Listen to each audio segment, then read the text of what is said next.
We will use these 2 years ahead of us to make sure that the United Kingdom is never in this situation again. So I will be launching 2 reviews. Firstly, a review of energy regulation to fix the underlying problems. We want a new approach which will address supply and affordability for the long term. Secondly, we will conduct a review to ensure we deliver net zero by 2050 in a way that is pro-business and pro-growth. And this review will be led by my right honourable friend, the member for Kingswood. I will give way. Can I firstly, on behalf of the people of South Leicestershire, welcome my right honourable friend to her role. She mentions Putin. Whilst the measures that she's announcing today are incredibly welcome for my constituents and all our constituents to protect, and particularly the poorest and most vulnerable in society, will she give an assurance today that her government will continue to stand firm against the appalling and brutal actions of Putin and his thuggish regime? And will she tell the British people honestly that we are in for a difficult winter, notwithstanding the challenges that face us? Well, my honourable friend is right. The reason we are in this difficult situation is because of Putin's appalling war in Ukraine. But we do need to make sure that our energy supplies are more resilient and more secure, so we are never in this situation again, and we cannot be subject to global energy prices and the actions of dictators. You would be if we listened to you. We are delivering a stable environment that gives investors the confidence to back gas as part of our transition to net zero. It is vital that we take steps to increase our domestic energy supply. I'll make a bit more progress and then I will give way. We will end the moratorium on extracting our huge reserves of shale, which could get gas flowing as soon as 6 months, where there is local support for it. We will launch Great British Nuclear later this month, putting us on a path to deliver up to a quarter of our electricity generation with nuclear by 2050. I'll give way to the Honourable Lady. To the Prime Minister. Last September, I asked the then Business Secretary why the government signed off on the closure of the Rough gas storage facility. He dismissed it as not relevant and he accused me of stoking panic and alarm. Given the government are now reportedly reopening that facility, it doesn't suggest the new Chancellor is a man of foresight and strategy, does it, Prime Minister? We are in a very, very difficult situation, and I am committed as Prime Minister to doing everything it takes to resolve this situation, to help people with their energy bills and to make sure we have security of supply for the long term. I've already taken a lot of interventions. I need to make progress on this speech. As a result of these steps on shale and on nuclear and the acceleration of renewables, I am today setting a new ambition for our country. Far from being dependent on the global energy market and the actions of malign actors, we will make sure that the UK is a net energy exporter by 2040. And my right honourable friend, the Business Secretary, will set out a plan in the next 2 months to make sure we achieve this. Mr. Speaker, I know that businesses and families are very concerned about how they will get through this winter. That is why I felt it was important to act urgently to provide immediate help and support, as well as setting out our plan about how we are going to secure the UK's future energy supplies. This is part of my vision for rebuilding our economy. Secure energy supply is vital to growth and prosperity, yet it has been ignored for too long. I will end the UK's short-termist approach to energy security and supply once and for all. That is what I promised on the steps of Downing Street. Today, we are acting decisively on that pledge. This will help us build a stronger, more resilient and more secure United Kingdom. I commend this motion to the House. There's a lot of members who wish to get in, so think of others after we've got through the front benches. I now come to the Leader of the Opposition, Keir Starmer. Thank you, Mr. Speaker, and can I thank the Prime Minister for advance sight of our opening speech.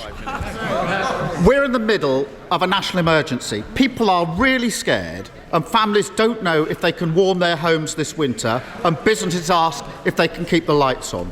That is why the Labour Party spent the summer fighting for a price freeze, so that no household would pay a penny more on their bills. When we called for it, many people said we were wrong. They pretended that this crisis was something that just affected the poorest, as if working families on average wages could easily shoulder astronomical bills. They dismissed our call for support as handouts. But those objections could never last. The Prime Minister had no choice. No government can stand by while millions of families fall into poverty, whilst businesses shut their doors and the economy falls to ruin. So I am pleased there is action today, and that the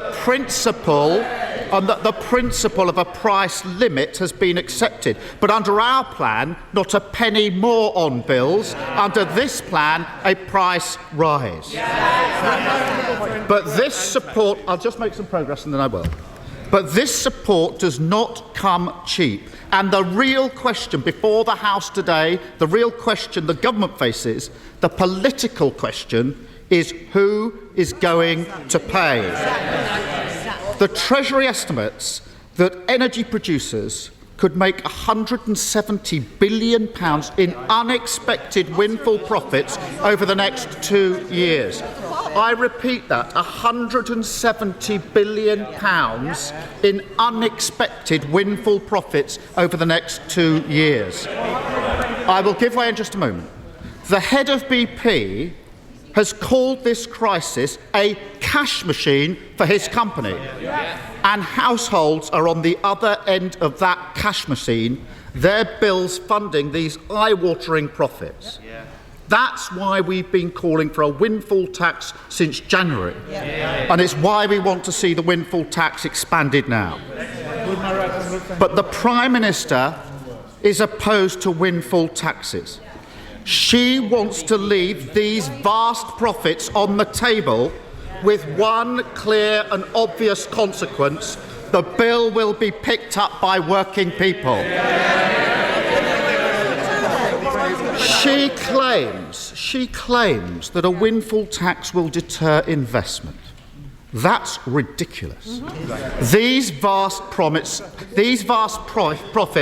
are not the reward of careful planning. They are the unexpected windfall from Putin's barbarity in Ukraine. There is no reason why taxing them would affect investment in the future. Don't just take my word for it. Asked which investment BP would cancel if there was a windfall tax, the chief executive said none. None. His words, not mine. So the Prime Minister's only argument against the windfall tax falls apart at first inspection, laying bare that she's simply driven by dogma, and it's working people that will pay for that dogma. I will give way. Does he accept that this government has already introduced a windfall tax, and energy companies today are paying 65% on their profits? What would he rather see that tax set at? We're happy until it's 100%. What's 100%? We're talking about what happens this winter and next. And if he doesn't understand, I'll tell him something. Every pound the Prime Minister's government refuses to raise in windfall taxes, which is leaving billions on the table, is an extra pound of borrowing. That's the simple, straightforward argument. Every pound she leaves on the table is an extra pound of borrowing, loading the burden of the cost of living crisis onto working people who will have to pay back for years to come. Will my right honourable friend? I will. I'm grateful to my right honourable friend. The Prime Minister has been careful to frame her guarantee in terms of her refusal to tax. But is she not going to have a problem explaining to the British people how a levy on their bills in the future to repay the borrowing is not actually a tax? I'm grateful for that intervention. This is the basic political divide. They want to protect the excess profits of the oil and gas and energy, the excess profits. We want to protect working people. Mr. Speaker, I will give way.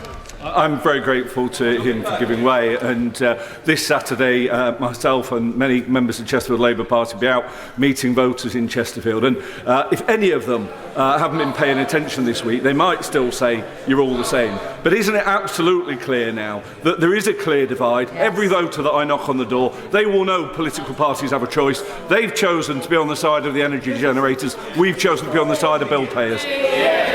Well, I'm grateful for that, and I'll be absolutely amazed if members opposite haven't picked this up. Ask voters whether they think that it's fair that they pick up the bill, or those companies that made profits they didn't expect to make, and there's only one answer to that question.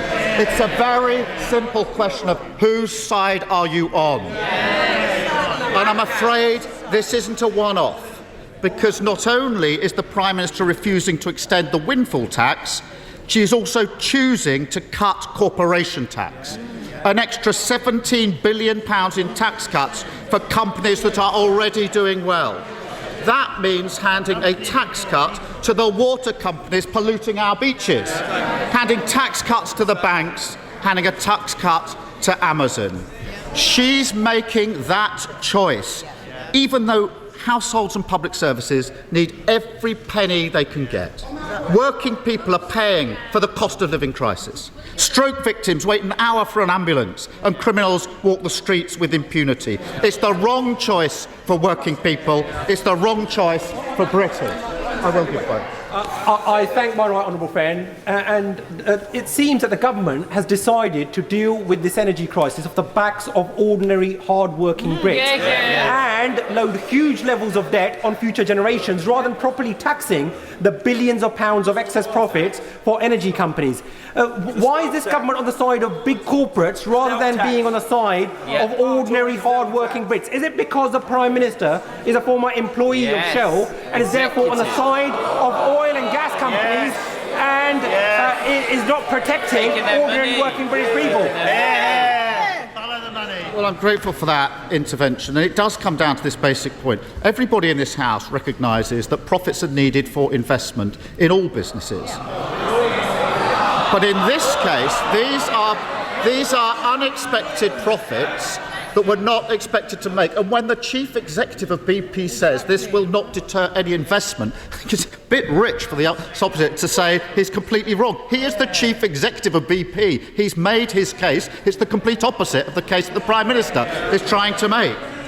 Now, Mr. Speaker, the immediate cause of, I will in a moment, the immediate cause of this energy crisis is Putin's grotesque invasion of Ukraine. We stand united in our support for Ukraine. If we're to defend democracy, defeat imperialism, and preserve security on the continent, Putin's aggression must fail. And whatever our political differences, the Prime Minister will always have my full support in that common endeavour.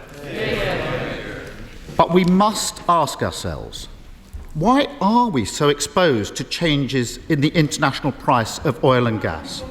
Why are we so at the mercy of dictators able to pull the plug on wells and shut down pipelines?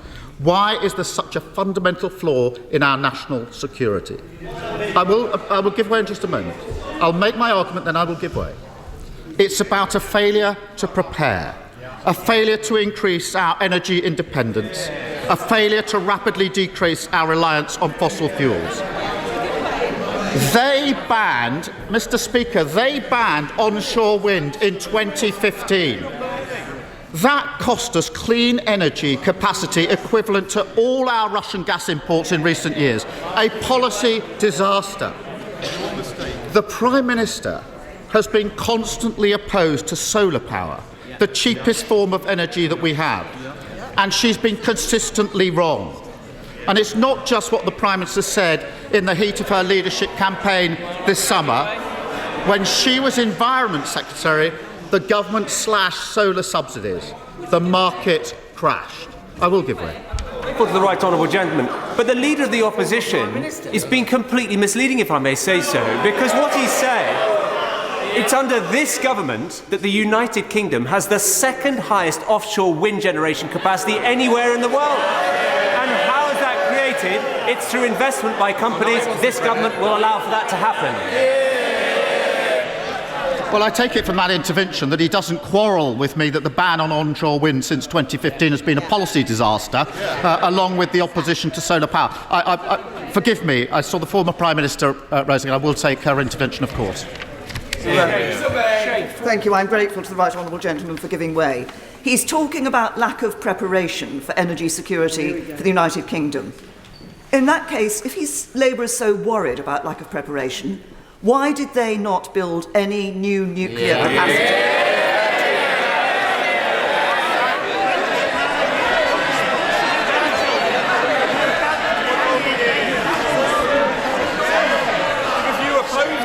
Mr. Speaker, I'm grateful for that intervention. Let me deal with it in full, because it's a very important point, because nuclear is vital to our future and a new generation of power plants should have been built by now.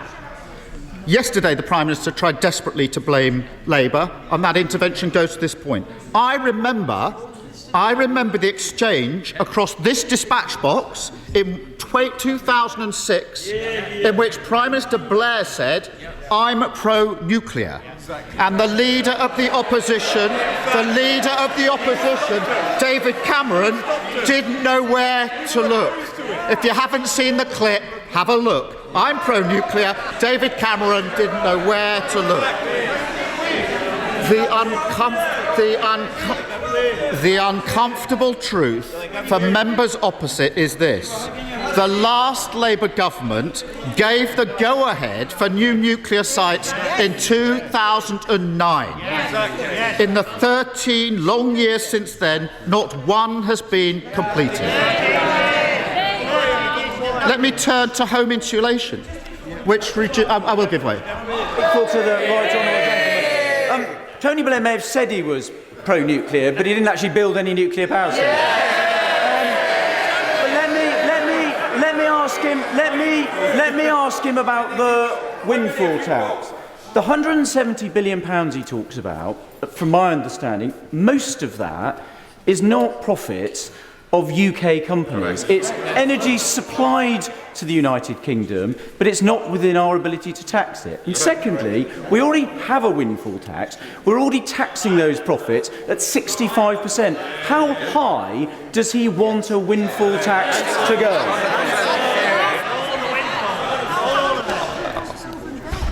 On the question of 2006, I think I'll give way to him again. What was his party's position in 2006 when David Cameron was asked the question on nuclear? Because he didn't have a position on it. But on the 170 billion that he raises, I think he's wrong about that. But if there is any doubt, I'd invite the Treasury to disclose the documents about this so that we can all see them and evaluate them. Because I think I'm right and I think he's wrong. But if the documents could be made available, we can all look at that £170 billion. Mr. Speaker, I will give way. But isn't the bigger point that there's a simple choice about how you pay for it? It either all goes on borrowing and ordinary families and on the never for this country, or at least some of it is charged in a windfall tax on unearned and unexpected income, which Putin has basically put into the pockets of Shell and BP. That's the fundamental choice, isn't it?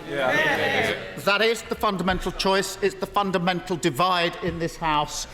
Let them defend their position to protect those excess profits, and we will defend our position of standing up for working people. I'm going to make some progress. Mr. Speaker, I've taken a lot of intervention. I'm going to make some progress. Let me turn to home insulation, which reduces energy consumption like nothing else.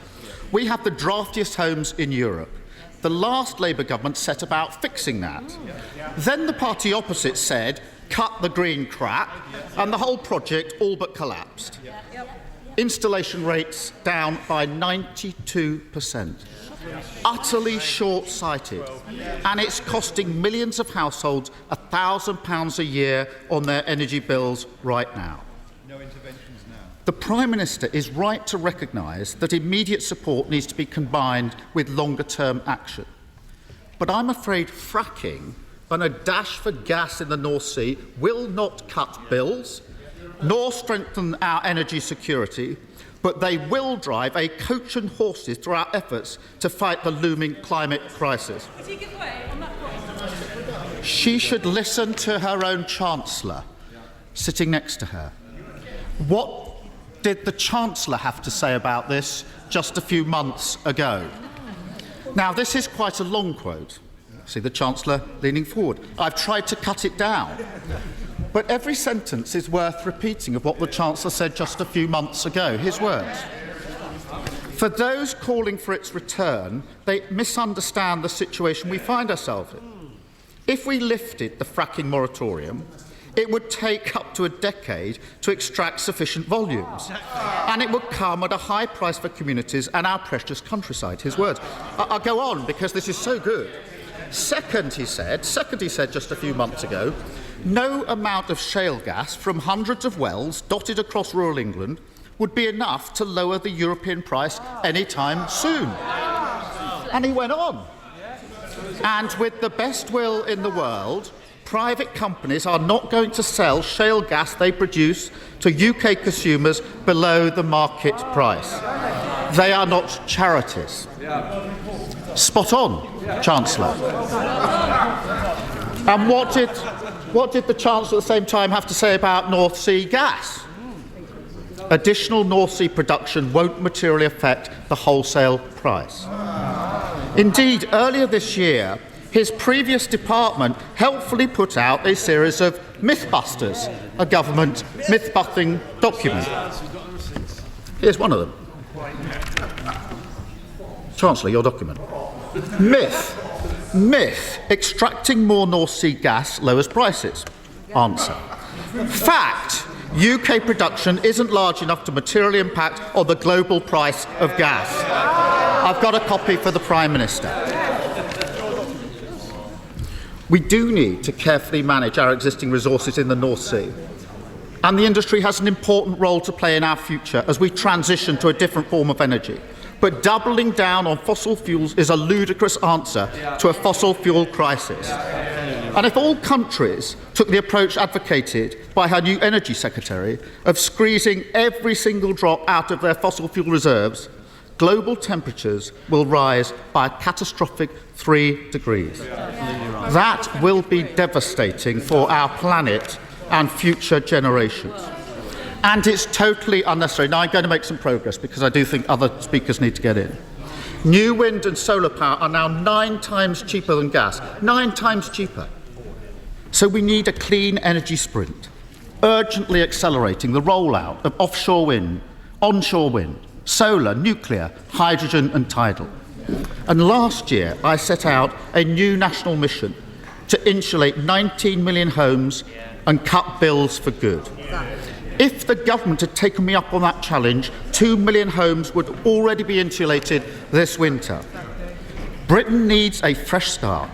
We need a government that will never leave working people to pick up the tab for excess profits of the energy industry.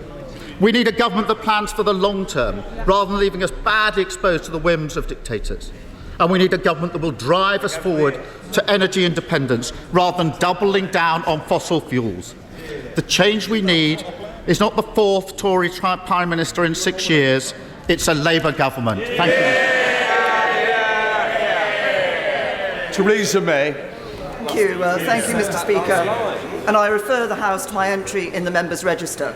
Can I first of all congratulate my right honourable friend on acting so swiftly to bring forward a package of support for people with their energy bills. There's no doubt, as every member of this House knows, that this is a matter of real concern for people in my constituency and every other constituency who've been concerned about how they're going to heat their homes, and indeed businesses worried about how they can continue to run their businesses.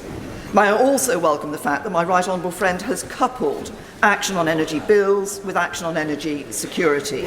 The vicious further invasion of Ukraine by Russia has indeed shown the necessity of us having our own energy security, although it makes sense anyway.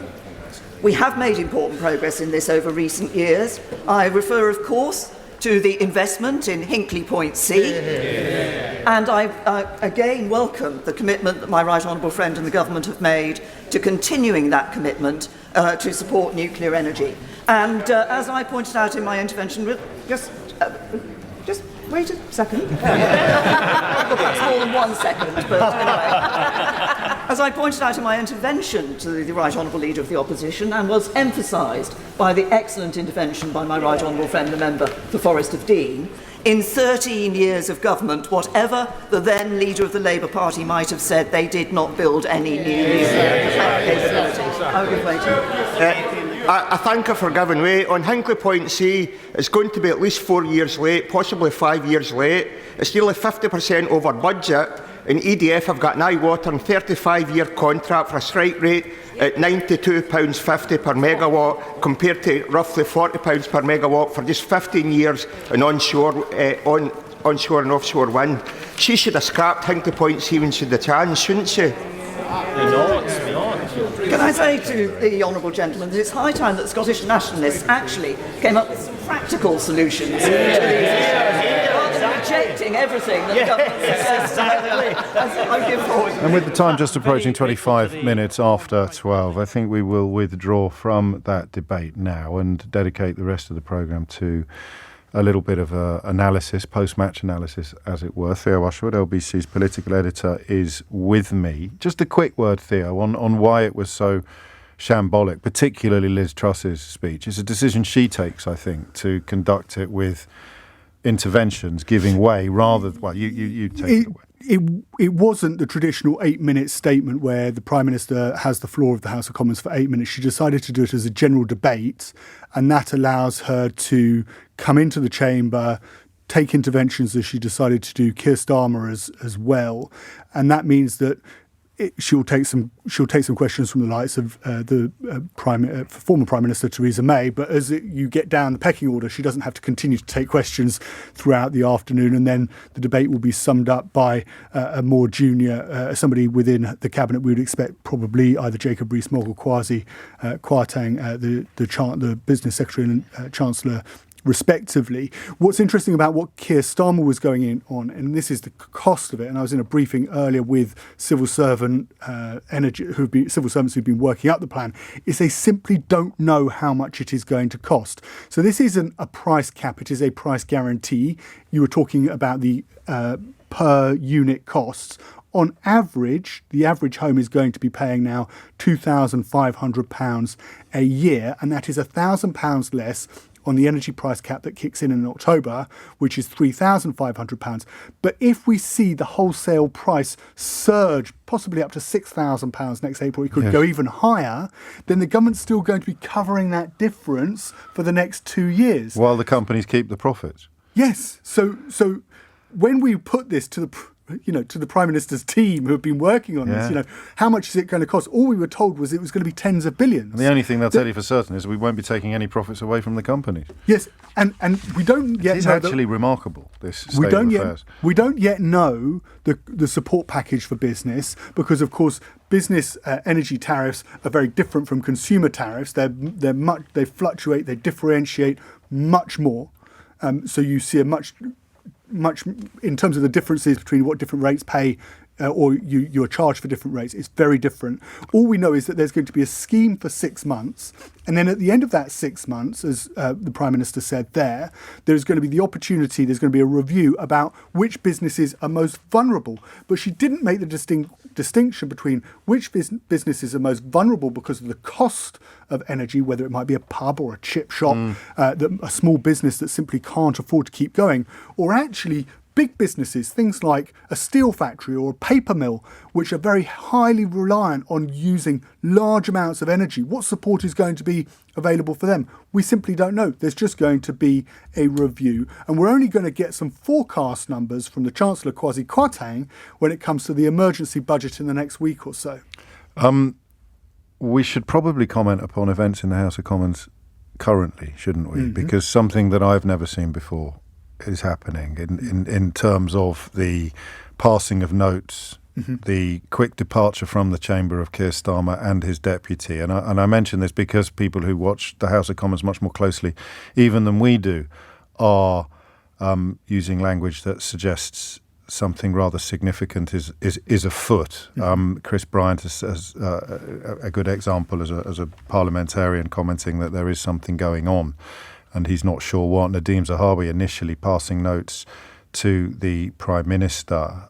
Something odd is going on in the Commons, Zahawi briefing the PM urgently, and then Angela Rayner handing a note to Keir Starmer before they both quit the chamber. So it would be both irresponsible and unhelpful to speculate in any way on what might be the cause of this behaviour. But it would also, I think, be remiss of me not to report the behaviour to you. So we will obviously here on LBC bring you up to date with any developments or proceedings as they occur.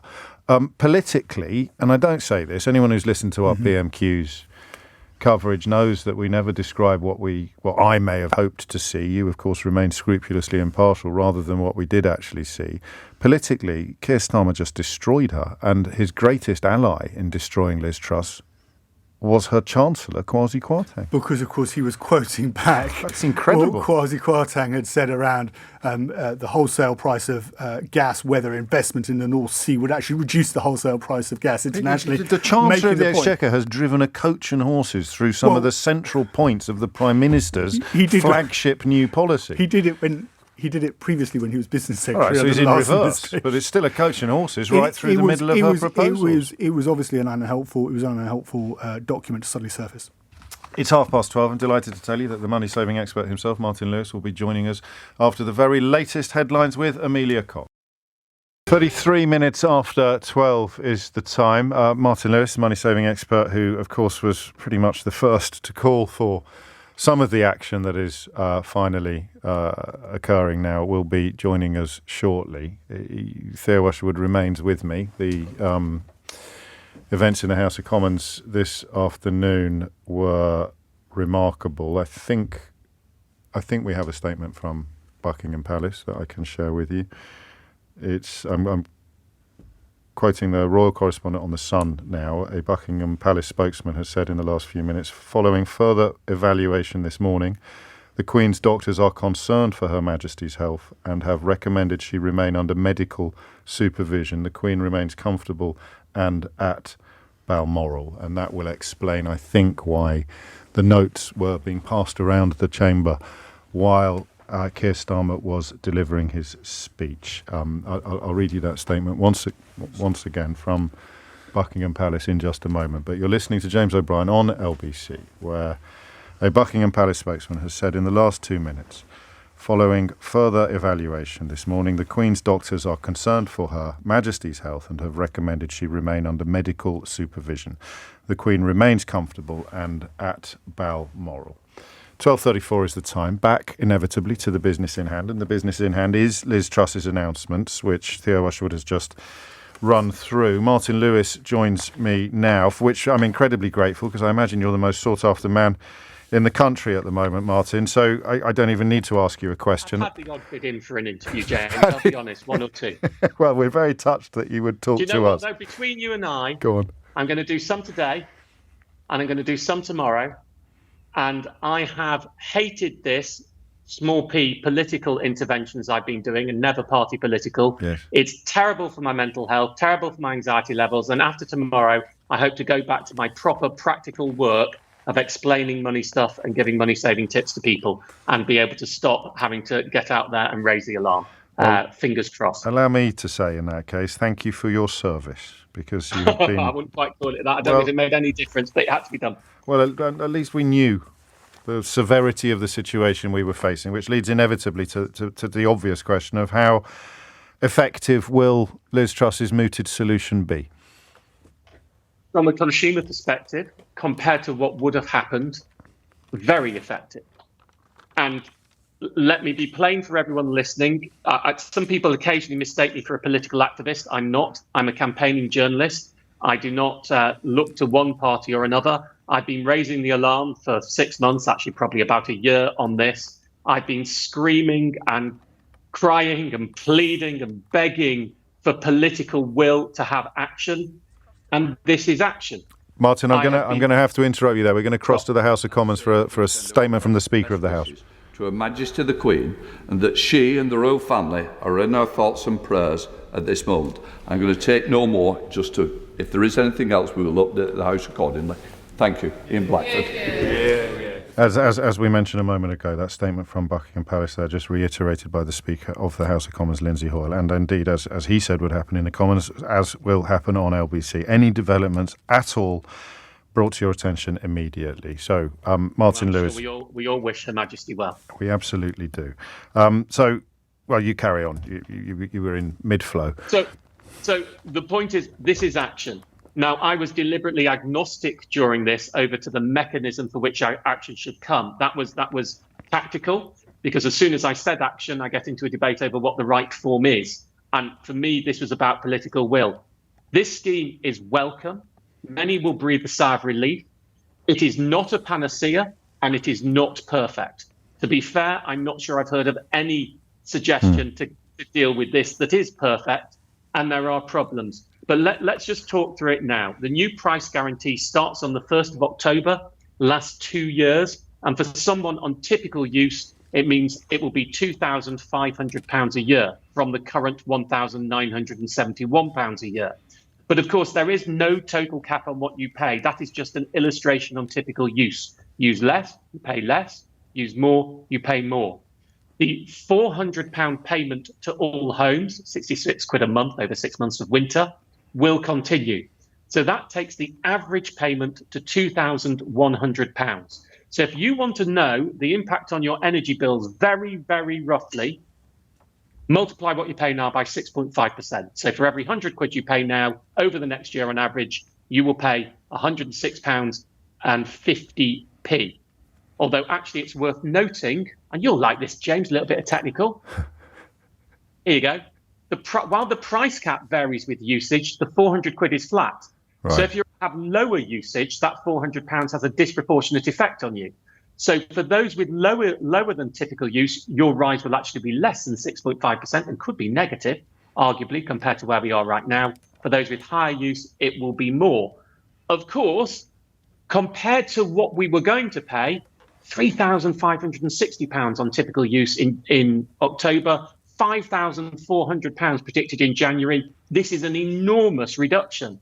But compared to what we paid last winter, £1,277 a year, well, it's a very substantial increase. Other important facts to tell people that they may not know. These £650 payments to those on many benefits will continue. Half has already been paid, as will the £150 to those on disabilities and the £300 to pensioners. What's politically interesting is there's no announcement on next winter. So the cap is for 2 years, but there's no announcement on the payments. I would question whether the £400 will happen again. Right. Because I think so we effectively will have another subtle rise next year. I think it will be very likely the benefits payment will happen again. I think the political reality and the mutterings I've heard is that will have to happen again. Other important things, there's a chance VAT may still be reduced. That will come in the Chancellor's statement, not this announcement. So actually they could bring this down a bit further, and that is possible. For those on LPG or heating oil in rural areas, there'll be discretionary payments to help. I'm hearing this will be applied to Northern Ireland as well, which wasn't said in the speech, and there'll be legislation so this applies to Northern Ireland. For those in park homes and who pay landlords directly, or communal heating districts where you're not effectively paying your own bills but you're reliant on other people paying this, I'm told they should benefit from the new business help, and I'm awaiting details on that. As before anybody asked me, I'm awaiting details on the new standing charges and unit rates. I don't have them, that's why I'm not giving you them. And then the one I've been lobbying on for the past few days, sorry to take over your show, James, but I do it every time I'm here. Feel free. The one I've been lobbying on is the up to 15% of people who took a perfectly sensible decision based on the information available to fix, possibly at a higher rate, to forestall the rises. Well, I hope it's not, I'm allowed to say, I spoke to the new Secretary of State for Business this morning, Jacob Rees-Mogg, and he told me that what I'd asked for will happen, and that is going to happen. So I will read out my phrase and my, as a journalist, contemporaneous notes of what I asked him and what he said. Yes, that will happen. Those on fixes can either stay on them or they can leave and switch to the new, my words, state subsidised tariffs with no exit penalties. You would have to switch to your own company's standard variable rate. So if you are on a fix and your fix is more expensive than this new rate, you will be able to leave it without an early exit penalty. And I was very grateful that the Secretary of State told me that what I've been lobbying for would happen on that basis. I took a call on precisely that point a little earlier, actually, from someone who was set to pay $3,600 and had been relatively pleased with the deal they'd secured, given what was supposed to be on the horizon, and concerned that they'd be left £1,100 out of pocket, according to what they would now be. Well, of course, I mean, this is a radical change, not just from the Boris Johnson government, but from what the Liz Truss was saying during the election campaign. No one could have foreseen that we were going to see such a swift change, and I welcome that change. Again, there are debates on how it's funded. I will leave that to the political arguments and others. There are debates on how we generate electricity. There's a debate on that this is an expensive solution, and this is not particularly targeted. I will gain from this. I'm a wealthy man. I do not need this help. Same. And that money could I'm have not gone as wealthy to as you, but still, I don't need that. One day you never know. But still, and that's important to say. However, it's quick, it's simple, it's easy to understand, and it answers that political problem that was, and every politician I talked about in private on this, they recognised you needed to help the vulnerable, but this had such an impact on middle earners' wages, the amount that we were going to see, that this had to happen too. And secretly, if we overanalyse, as I know you like the politics, remember Liz Truss had always said she didn't like handouts. Well, this isn't a handout. This is a reduction in bills. So this fulfills the language that was being used in that campaign. And it's possible that that's why this solution was preferred, because it doesn't give more money to people. It fulfills the no handouts language. It's a postponement of payment, though, ultimately, but it is to be welcomed, because everyone at some point in their life has benefited from a postponement of payment. You can pay it back over time. Why would you argue it's a postponement? Because the state will have the extra debt. And the money will need to be raised somehow. Yes, but I think you can argue, and interestingly, for somebody who said we don't believe, redistribution isn't everything. Yes. It's a redistributive postponement of payment, because energy bills, as I've always said, are relatively flat. They're not totally flat, but you go up 10 times in income, your energy bills don't go up 10 times. Yes. So they're a bit of a poll tax. So what you've done here is everybody gets the benefit here, and then it's repaid back in proportion to earnings, arguably. In the long run, because tax is progressive. Yes. If we assume it's paid through tax or through debt, or whoever foots the bill, there's lots of other ways to pay it. So I think you can't say it's directly a postponement of payment, not to the individual anyway, but on a macro level it is. But to the population. In the individual, I think there's a redistributive element too. A brilliant analysis, as always, Martin, and straight out of the blocks. Just one thought. Would you like to see a little bit more leadership on the question of energy consumption, on encouraging people to use less? Just in terms, not necessarily, because some people are not going to need any encouragement at all. They're simply not going to be able to use more. But it does seem to be a little bit missing from the narrative. Well, I think higher bills will certainly do that.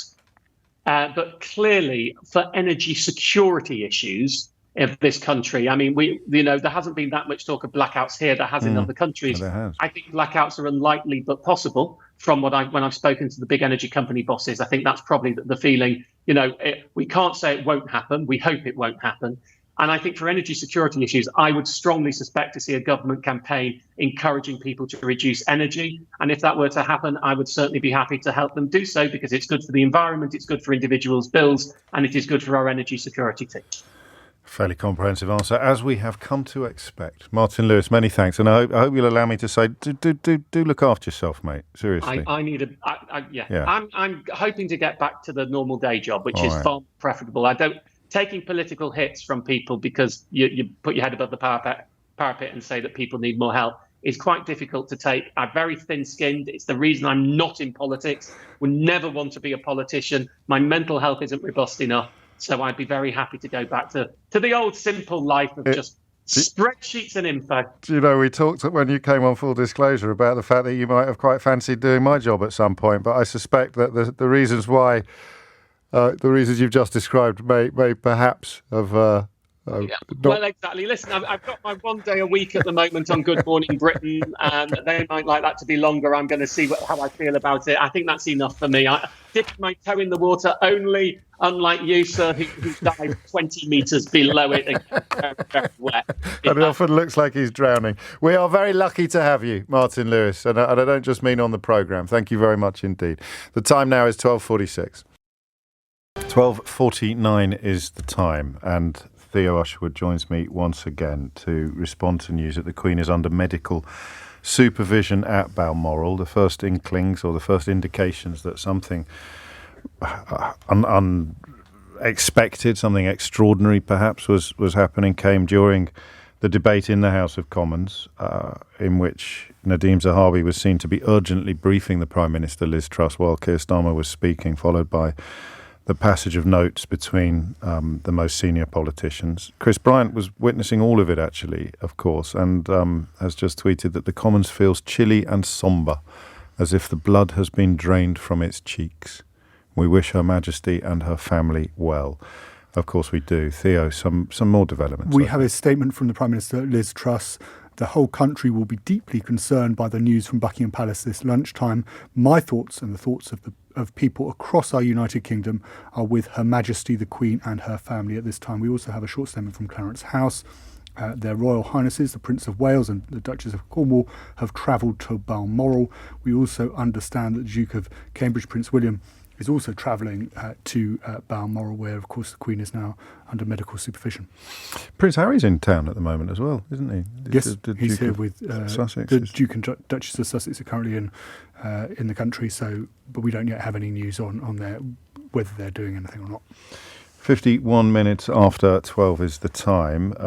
It is, of course, probably worth mentioning that the palace is notoriously tight-lipped about such matters, so the very fact that an announcement has been made suggests that the situation is at the very least serious. And obviously, as Theo's just told us, the decision by Prince Charles and Camilla to travel to Balmoral to be with the Queen. They were nearby at the Birkhall estate, I think, so but nevertheless a decision by Prince William and Prince Charles to travel to Balmoral after doctors confirmed they were worried for the Queen's health will no doubt have been a decision taken upon the advice of those doctors. 12:51 is the time. It feels inappropriate, really, to return to the conversation about the debate, and yet at the same time it's highly unlikely that there will be any more announcements or any more developments in the foreseeable future. It is a curious moment.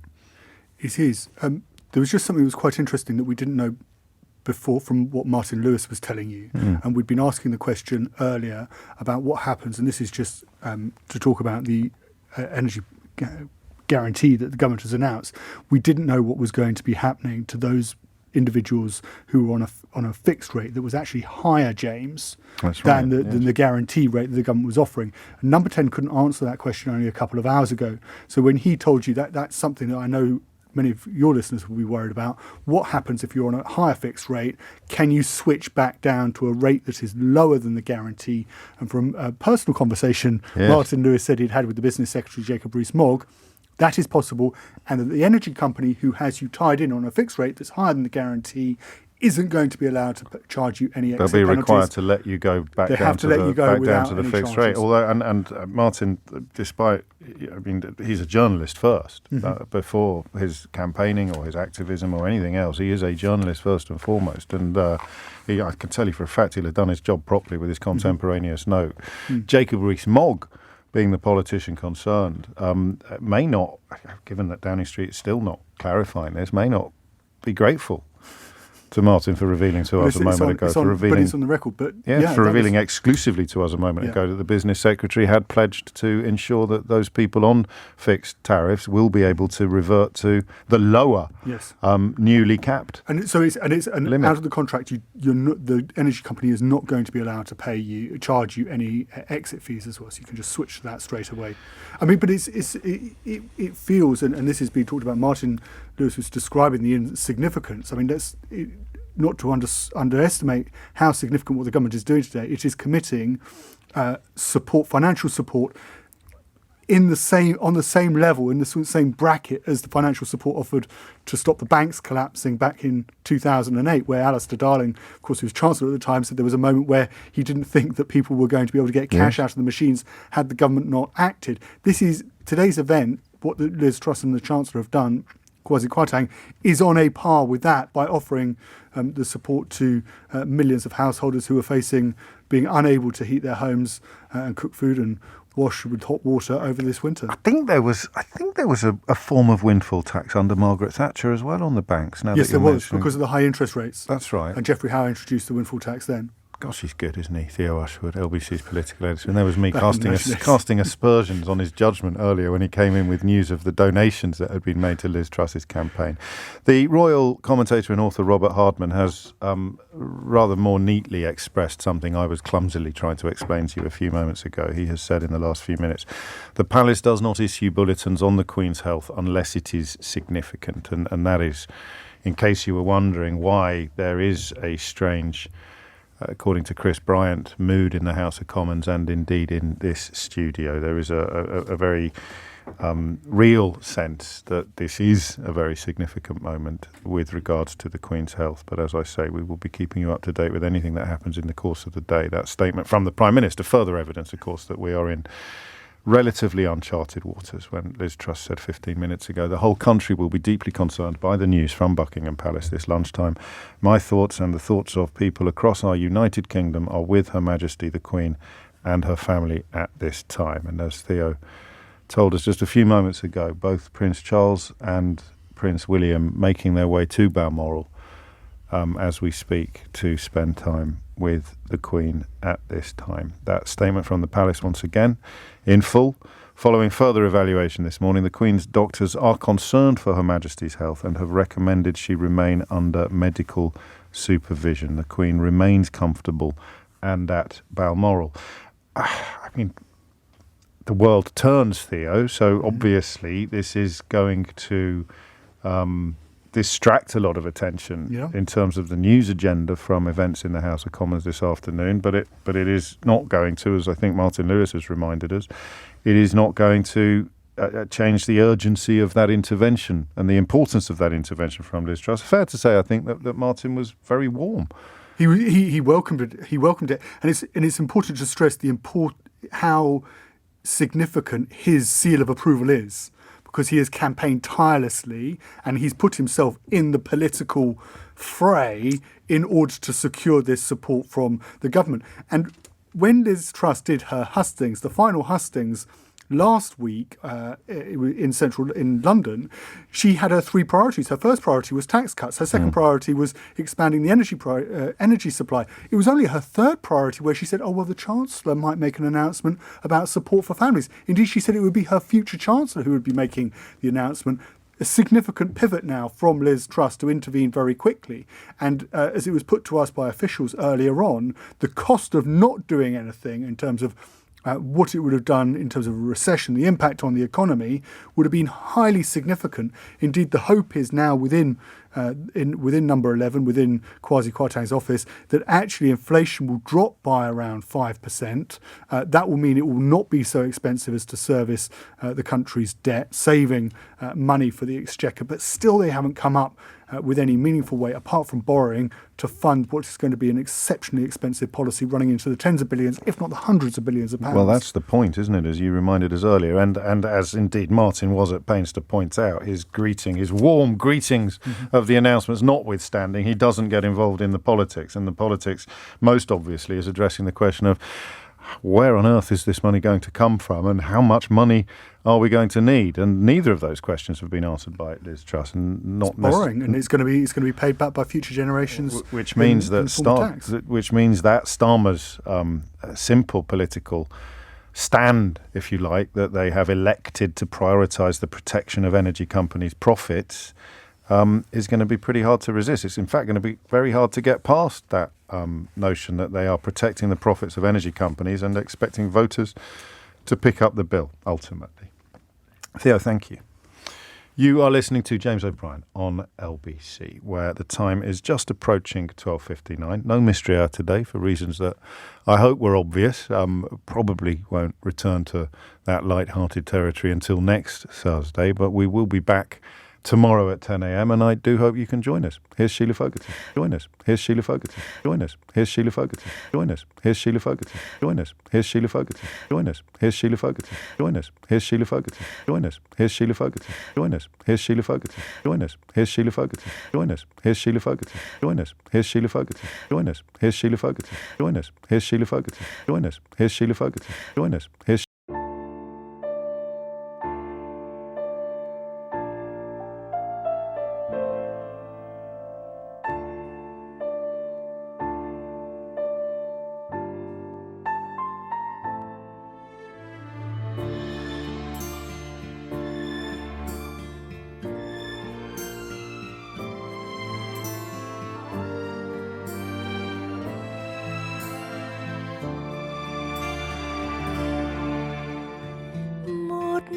chiều cuối thu đông lại về trên con đường vắng